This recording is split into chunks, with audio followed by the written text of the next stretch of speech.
ಛಲ ಮತ್ತು ತನ್ನ ಶ್ರಮದ ಮೇಲೆ ನಂಬಿಕೆ ಇದ್ದರೆ ಏನು ಬೇಕಾದರೂ ಸಾಧಿಸಬಹುದು. ಅದಕ್ಕೆ ಉದಾಹರಣೆ ಎಂದರೆ Hemanth Kumar alias challenging star Darshan.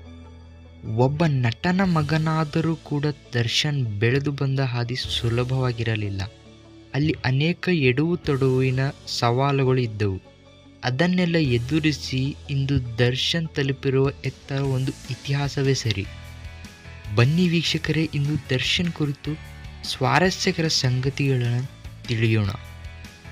ಇವತ್ತಿನ ಅತ್ಯುನ್ನತ ನಟ ನಿರ್ಮಾಪಕನಾಗಿ ಬೆಳೆದು ಬಂದು ಅಭಿಮಾನಿಗಳ ಪ್ರೀತಿಯ ಡಿ ಬಾಸ್, 55 ಸಿನಿಮಾಗಳಲ್ಲಿ ನಟಿಸಿ ಡಿ ಬಾಸ್ ಎಂದು ಖ್ಯಾತಿಯಾದ ದರ್ಶನ್, ಖ್ಯಾತ ನಟರಾಗಿದ್ದ ದಿವಂಗತ ತೂಗುದೀಪ ಶ್ರೀನಿವಾಸ್ ಅವರ ಮತ್ತು ಮೀನಾರವರ ಹಿರಿಯ ಮಗ ದರ್ಶನ್.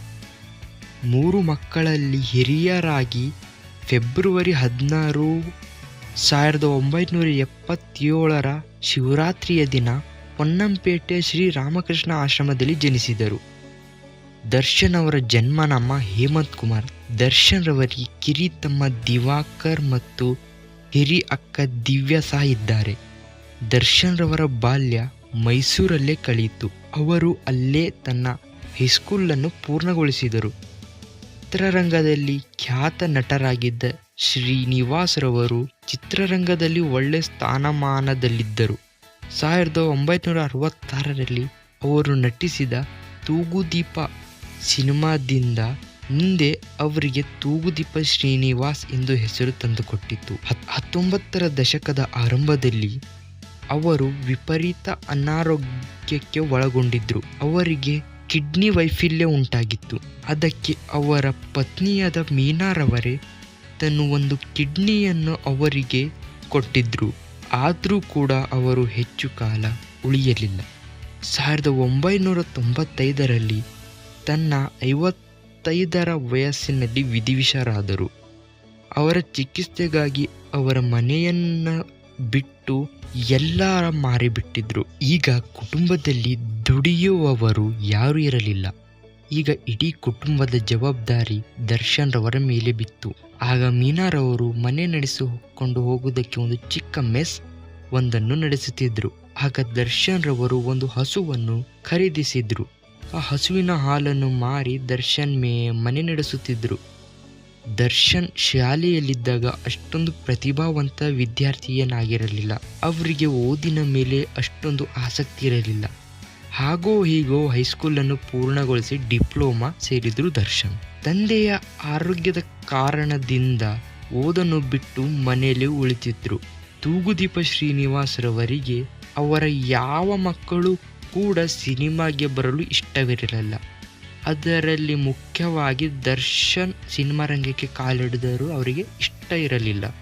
ಆದರೆ ದರ್ಶನ್ ರವರಿಗೆ ನಟನೆಯ ಮೇಲೆ ಆಸಕ್ತಿ ಇದ್ದುದರಿಂದ, ಆದರೂ ದರ್ಶನ್ ರವರಿಗೆ ನಟನೆ ಎಂದರೆ ಇಷ್ಟವಾಗಿದ್ದುದರಿಂದ ತಂದೆಯ ವಿರುದ್ಧ ಹೋದರು. ದರ್ಶನ್ ರವರು 19ರ ದಶಕದ ಆರಂಭದಲ್ಲಿ ನಟನೆಯ ಕೇಂದ್ರವಾದ ನೀನಾಸಂಗೆ ಸೇರಿದ್ರು.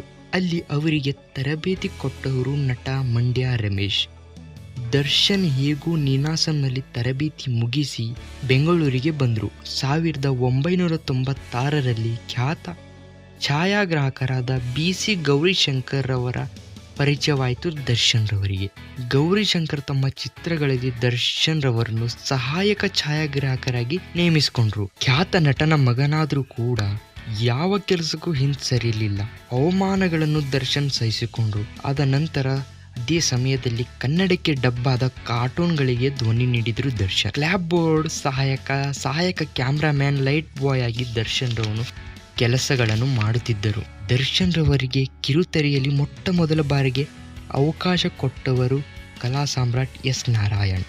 ನಾರಾಯಣ್ ರವರು ನಿರ್ದೇಶನದ ಅಂಬಿಕಾ, ಡಿಟೆಕ್ಟಿವ್ ಚಂದ್ರಕಾಂತ್ ಸೀರಿಯಲ್ನಲ್ಲಿ ನಟಿಸಿದ್ರು ದರ್ಶನ್. ಆದರೆ ದರ್ಶನ್ ರವರಿಗೆ ಹೆಸರು ತಂದು ಕೊಟ್ಟ ಧಾರಾವಾಹಿ ಯಾವುದೆಂದರೆ ಅಂಬಿಕಾ ಧಾರಾವಾಹಿ. ನಂತರ ಮಹಾಭಾರತ ಎಂಬ ಚಿತ್ರದಲ್ಲಿ ಸಣ್ಣ ನಟನೆಯಿಂದ ಸಿನಿಮಾ ರಂಗಕ್ಕೆ ಕಾಲಿಟ್ಟರು ದರ್ಶನ್.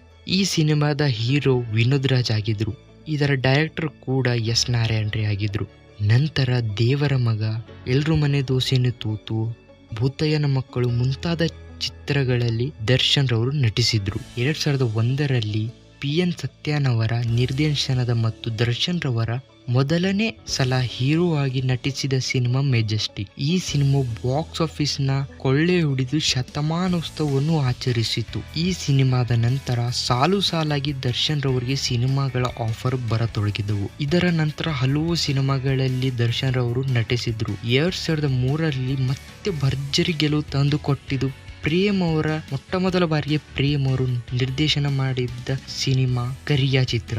ಅದು ಕೂಡ ದರ್ಶನ್ ಅವರಿಗೆ ಭರ್ಜರಿ ಗೆಲುವನ್ನು ತಂದುಕೊಟ್ಟಿದ್ರು. ಆದರೆ ಕರಿಯ ಸಿನಿಮಾದ ನಂತರ ನಟಿಸಿರುವ ಸಿನಿಮಾಗಳಲ್ಲಿ ಹೆಚ್ಚು ಯಶಸ್ಸನ್ನು ತರಲಿಲ್ಲ.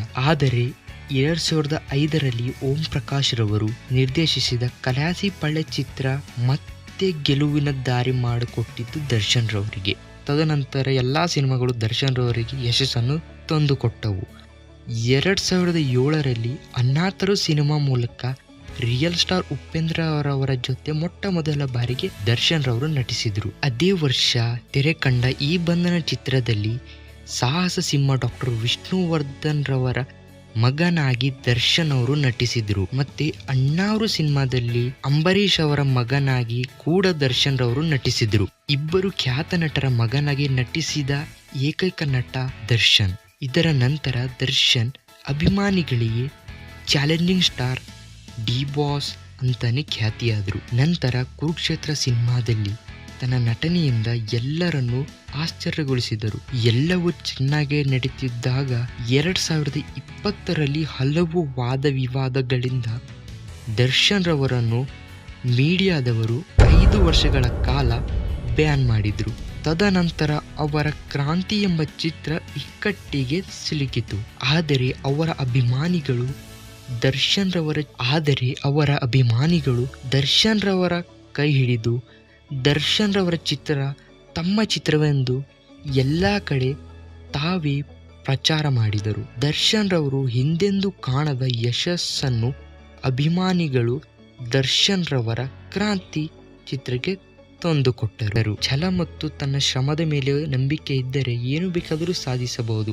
ಅದಕ್ಕೆ ಉದಾಹರಣೆನೇ ಚಾಲೆಂಜಿಂಗ್ ಸ್ಟಾರ್ ದರ್ಶನ್. ವೀಕ್ಷಕರೇ, ಈ ವಿಡಿಯೋ ನಿಮಗೆ ಇಷ್ಟ ಆದಲ್ಲಿ ವಿಡಿಯೋನ ಲೈಕ್ ಮಾಡಿ, ಶೇರ್ ಮಾಡಿ, ನಿಮ್ಮ ಒಪಿನಿಯನ್ ಕಮೆಂಟ್ ಬಾಕ್ಸಲ್ಲಿ ಕಮೆಂಟ್ ಮಾಡಿ ಮತ್ತು ಚಾನಲ್ಗೆ ಸಬ್ಸ್ಕ್ರೈಬ್ ಮಾಡಿಲ್ಲ ಅಂದರೆ ಸಬ್ಸ್ಕ್ರೈಬ್ ಮಾಡ್ಕೊಳ್ಳಿ ಮತ್ತು ಪಕ್ಕದಲ್ಲಿರೋ ಬೆಲ್ನ ಐಕನನ್ನು ಕ್ಲಿಕ್ ಮಾಡಿ. ಇದರಿಂದ ಯಾವುದೇ ಹೊಸ ವಿಡಿಯೋಗಳ ನೋಟಿಫಿಕೇಶನ್ ಮಿಸ್ ಮಾಡದೆ ತಪ್ಪದೆ ನೋಡಬಹುದು. Thanks for watching.